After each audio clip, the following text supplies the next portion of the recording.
Owen will never look at you again or talk to you. You f***ed his life up so bad. His family hates you for it. I'm getting goosebumps. That's insane. But you just got this anonymous bully. Hello everyone, my name is Aericka. Welcome back to my channel, or welcome to my channel. As you can see from the title, we're going to be getting into something different today. I was recommended to watch this documentary, and so I thought I would give it a try because it seemed something right up my alley. You know, I love something suspenseful, and true crime is right under that category for me. So I typically don't react to documentaries on my channel because it's something that I typically like to watch on my alone time, but I just thought this one was a quick and easy one since it's like an hour and a half long. I see that it was just recently added to Netflix, so this is a newer one, and it's number 3 on the top 10. So it seemed like everybody's loving it. So yeah, without further ado, let's get into it. Leave me a comment down below letting me know what you guys thought about this documentary. And while you're down there, make sure you subscribe and give it a like. All of the text messages in this film are real. Oh shit. My name's Lauren Licari. I grew up in Beale City, Michigan. Beale City is so extremely small. There's 1 stoplight and 2 bars. Okay, small town girl. No one really has anything better to do than talk about other people, like even the parents. Like they talk about what like us teenagers are doing, and I feel like that's kind of a toxic thing that just gets passed down. I mean, what do you do in a small town? It's crazy how having a phone could become the worst thing that happened to me. 2 weeks before the Halloween party, got a text from an unknown number in a group chat. Not sure what he told you, but he is coming to the Halloween party, and we are both down to Sorry, not sorry. I was just really confused of who this could be. Yeah. After the Halloween party, the messages had kind of stopped and things seemed to get better. But then after almost a year, the messages came back. How's the happy couple? Preparing for the end of the golden relationship?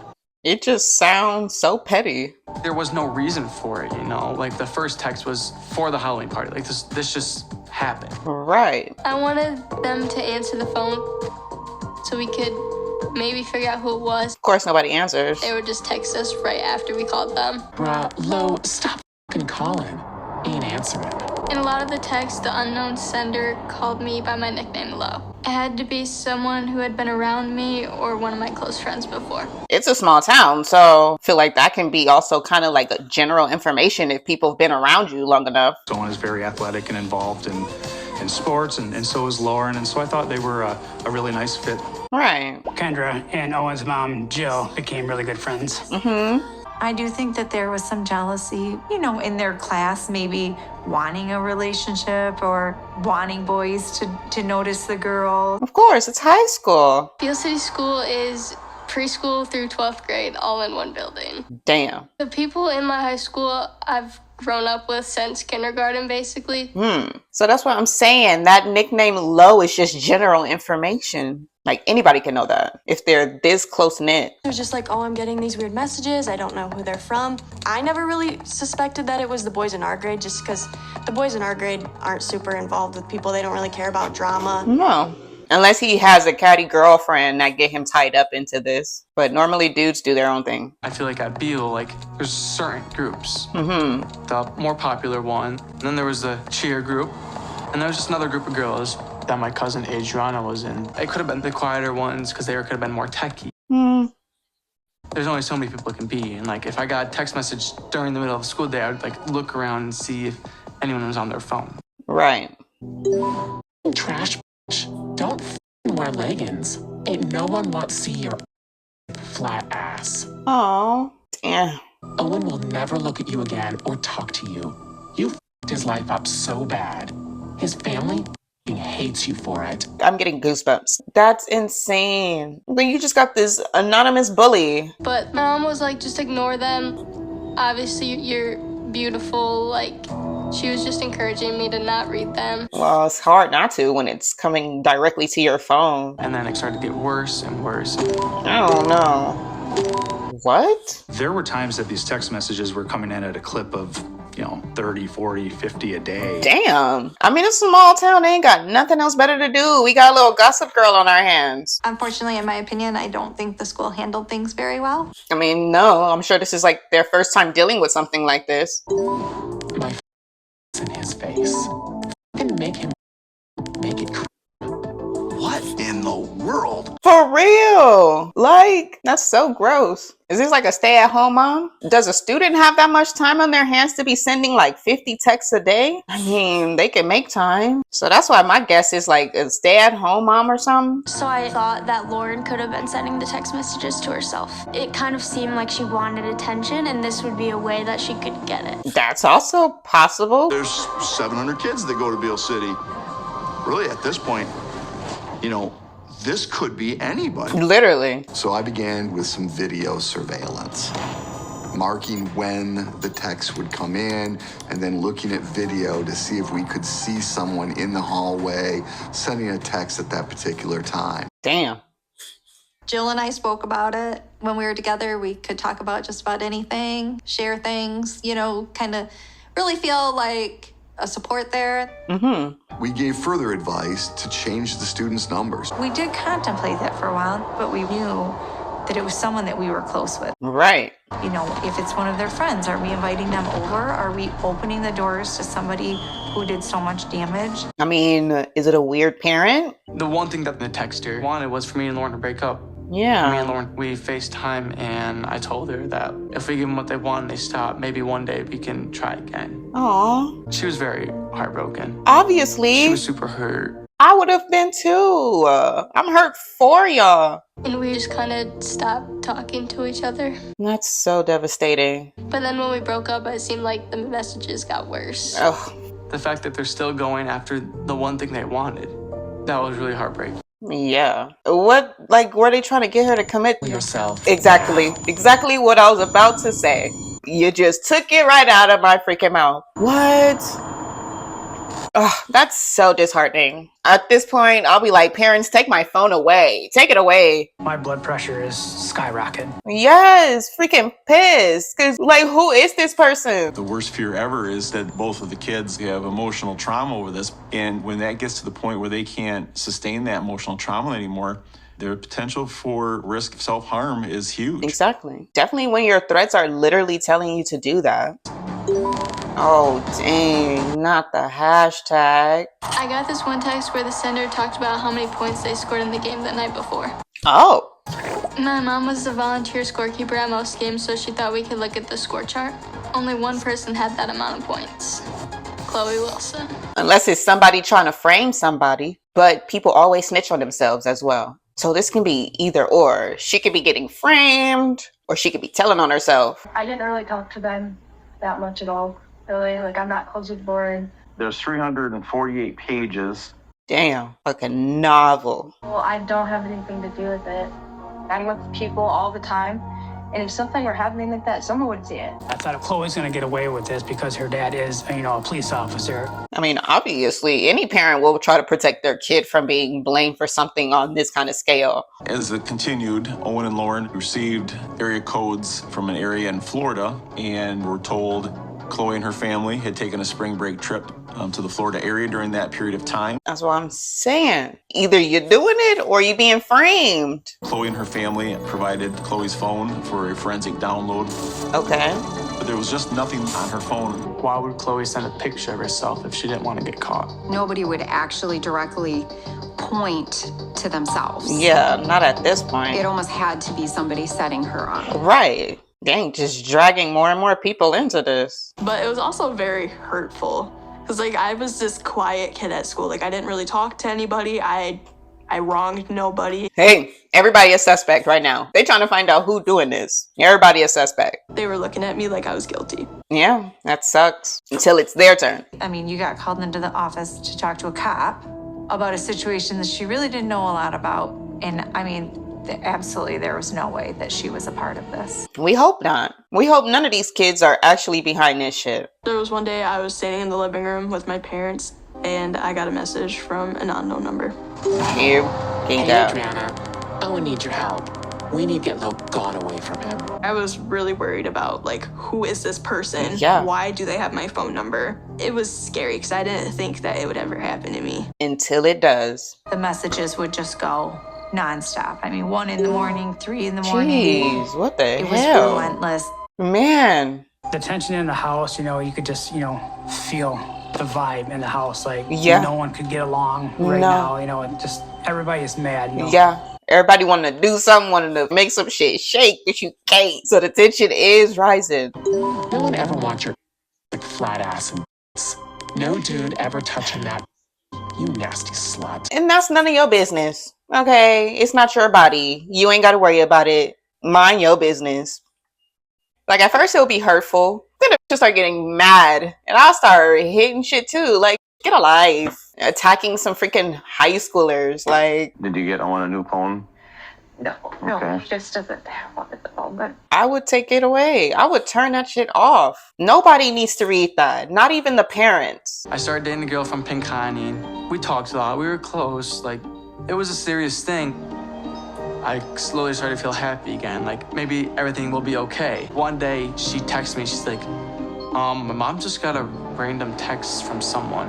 Oh my God. Here we go again. That was terrifying, knowing that somebody was watching him that closely and also had the ability to find phone numbers of people that I didn't even know. I can be completely wrong, but is this an adult? I don't know why I'm leaning towards this being an adult.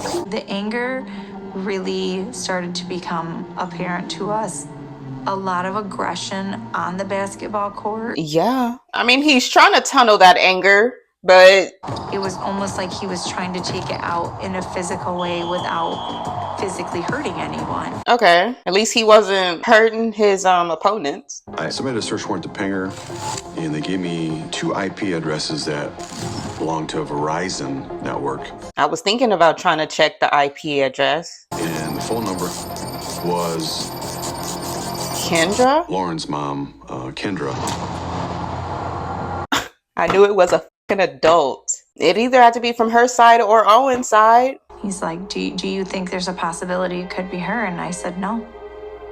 She's helping me. She's Lauren's mom. I said, it's not her. It's somebody. Then I started realizing that Kendra has tried to interject herself into my investigation a few times under the guise of, can you tell me where you're at with everything? Can you update me on the case? Because she just want to make sure that anybody and everybody know that it's not her. So, of course, she got to be in the mix like that. Being like, hey, so do you guys know anything? When the sheriff came to me and said, hey, we've identified the mom as a potential suspect, I said, you got to be shitting me. Man, that's no one insane. in their right mind would have thought that a mother would do this to a child. I did. It's always somebody close to you. If it wasn't the moms, it was like an auntie or a grandma or somebody like weird like that. It just gave me adult the whole time. And I promise, I didn't watch no trailer or nothing about this. We had to make sure that we had enough information to get a conviction in this case. Right. We got to be sure because people been getting framed this whole time. When we were doing the investigation and the FBI got involved, we come up with some stuff that comes back to you. what do you mean? What do you mean? What he mean? Does it have to do with Owen? Is there an infatuation there with Owen? Was she jealous of their relationship? So somebody else started those, you don't know. But then I fed off of it. My God. Does Lauren know anything about it? No. All right. I really don't want her to. Why not? There's others that are gonna want to know because their daughter, like the Wilsons. Yeah, this guy's too wild. This is out there. I don't know how she can go to school. I know. I mean, you've been making it hard for her even now. What did you expect? You start accusing other people, getting all these people in the mix. Like, your daughter cannot not know about this. It's too much. I mean, she's really going to need some serious therapy after this. What has to happen now is I have to make sure you and your mom are safe before I leave.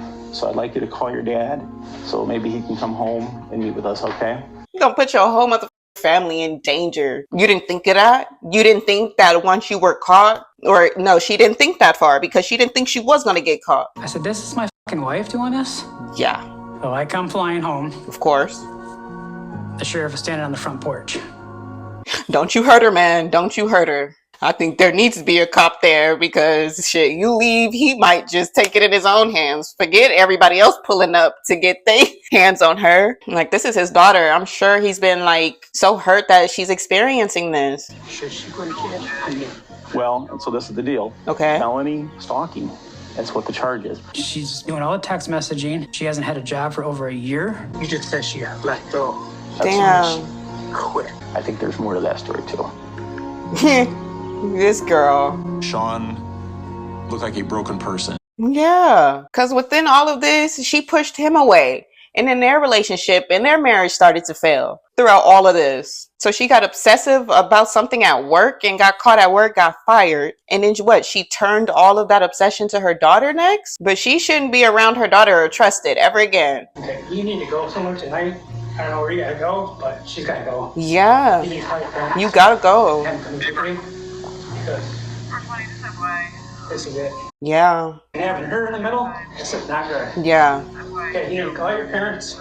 Here's my phone. You need to go. Well, I guess say goodbye to her. Kendra. Yeah, Kendra, you gotta be out, Kendra. Well, you should have thought of that before you started harassing your own daughter like this. All that nasty stuff you were saying, and then sitting in your daughter's face and acting like you care and spending so much time with her, and then turning around and like saying all that nasty stuff. Like, ew, get out. Bye. Bye, Kendra. You're like mentally not okay. Here we go with the crocodile tears. You guys are gonna think I'm the crazy lady. You do need some help.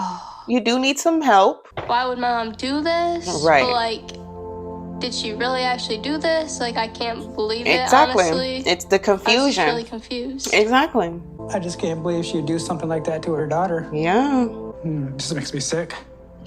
Yeah. You know, she stabbed me in the heart, shot me in the heart. Yeah. Threw it away. It's crazy. Insane. I can't ever get that feeling out of me, just the disgust and betrayal. Yeah. There goes their opportunity for ever trying again in the future. Lauren was sitting here accusing him and like thinking like he might have really been out there doing that and saying those things about her. A lot of us have probably broke the law at some point or another and not got caught. But again, if you get caught, you're in the same situation and I'm in, but for a different thing. Did she try to justify her actions? No. They know one little piece of my story. They don't know my whole story. Okay. Whatever. I don't want to hear it. She does like attention, I think. You think? So the first text message started around Halloween. And did you send those text messages? No. I really wanted to get to the bottom of who it was, right? And that's when I started sending the text messages to Lauren and Owen. What? How does that make sense? Kind of a snowball effect. I don't think I knew how to stop. No, you don't say. That's why I'm just like, it had to be an adult who was like a stay-at-home mom or something who had this much time on her hands. Because they were saying she was sending 30, 40, 50 messages a day. There's no kid that got that much time on their hands. Unless it's like summer or something, or they're just like failing out of school, or like a whole group is just like doing all of this. We believe that she was fully employed at Ferris State University in their tech department. Okay. But that was not the case. She hadn't been working for a long time. Damn. She acted like she was working and like said she had stuff to do, and she played it off really well. I think it was more of an escape. Obviously. So you don't have to look at yourself and do the work within to get better for you and your family. You just pivoted and obsessed and projected that on somebody else. And it just happened to be your daughter and her friends and her life. And were you afraid she was going to hurt herself? Because there were messages telling her to kill herself. That's insane to tell your daughter that. I was not scared of her hurting herself. I know Lauren and I know the conversations that her and I had. That's why she was around her so much, just to make sure like she's trying to combat all the damage she's doing behind the scenes, covering up that it's her, but also trying to be a parent at the same time, but being an enemy. Like, it's insane. That little girl was 14 years old. Exactly. She shouldn't be doing exactly. that. So I think it gave Kendra a false sense of Lauren and I are friends. She needs me. You do need your mom, but not in that way. Right. I got pulled into the office. They were like, your mom got arrested today. And so then I texted my dad and I was like, what is going on? Damn. And now to the bizarre case of a mother accused of cyber stalking her very own daughter. I didn't even hear about none of this. Even when we realized that it wasn't a kid, we weren't expecting that it would be a parent. I did. Not having the relationship with my mom, I just don't feel like myself. I feel like I really need her in my life. I mean, I think some people might have their own opinions on it. yeah, it's But tough. honestly, I don't really care. I mean, yeah, definitely when she was coming in being hero and being mom the whole time, and she never did any of this stuff in her face. So it's just like, it's hard to really like pin your mom to that when there's evidence is there, but like you just can't picture your mom doing anything like this. So I can only imagine in her head, and her being so young, it's tough. If she do see her daughter, she needs to be under supervision. I have learned to acknowledge and cope with my childhood trauma. There were a lot of excuses as to what she did. Man. Things that had happened to her in her life. I mean, it's valid, but girl, But please. to use those as an exactly. excuse as to why you hurt children just doesn't seem right or fair. No. She even sat there as soon as we found out it was her. She tried to justify it and be like, oh, you know, other people break the law. Trying to be like what she did was like a petty crime. This is not a petty crime that you committed. You're like actively and consistently hurting people. Based on your conduct, you've deserved, you've earned a prison sentence. Yeah, you earned it. Bye. I liked communicating with my mom while she was in prison. So I could talk to my mom on Mondays and Wednesdays. That makes me so uncomfortable. But I'm sure it's all being monitored. You know, I let my family down. I let myself down, and that's hard. I mean, everybody have their breaking point.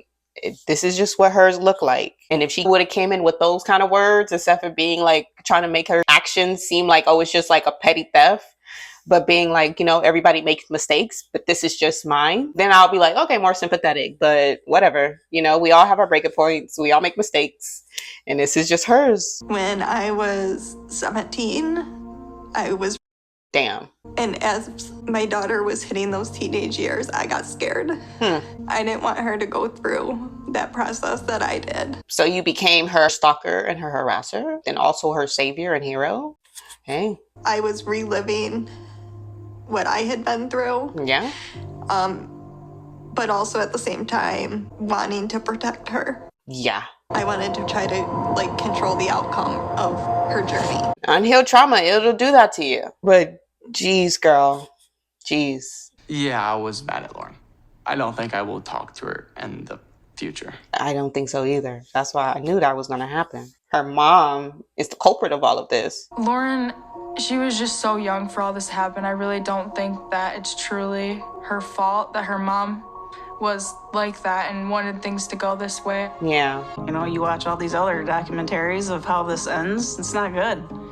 You know, who knows what else she would have done if this didn't catch up to her. Exactly. She would have kept going and kept going. Like, what would have been her breaking point? It's fun to watch her smile and giggle and be a kid and do stupid things like we all used to do. She's growing and it's unbelievable. You know, she's just growing up to be a beautiful woman. That's good. I want to see my mom when the time is right. Right. I think it would just be a relief to see her, but like also hard. Yeah. Now that she's out, I just want her to get the help that she needs. Yeah. So then when we see each other, it doesn't go back to the old ways and how it was before. Lauren is planning to attend college and study criminology. If you or someone you know is struggling with their mental health or thoughts of suicide, information and resources are available. What a story. This is tough. I mean, I'm sure a lot of us can relate to a story where somebody really close to us, whether it was a family member or a longtime friend, that things didn't work out or you feel betrayed in the situation. It gets crazy. There's levels to it. So, I mean, but just that knowledge and knowing that like that person that was just so near and dear to you just can hurt you like that. Even if it is like a romantic relationship, somebody you've been with for so long and you just realize that even they haven't been completely honest and faithful. Like, it's just so hurtful to be hurt by people that are supposed to, you know, keep you safe, you know. And of course people make mistakes and things happen, but like to the point where it like severs the relationship like this, and like you can't be trusted to be around that person without supervision, or you just don't feel safe to be around that person like that. It's just crazy. But I hope everybody involved really get the help they need and everybody's doing okay. I mean, obviously Lauren's going off to college. Hopefully the other girl, Chloe, and the other students also who got mixed into this, hopefully they're doing well for themselves. And anybody else out there that's going through something similar to this, really get the help they need and just don't let nothing like this stop you from moving forward. But anyway, like and subscribe, please, and leave me a comment down below. And I'll see you guys in the next one. Bye.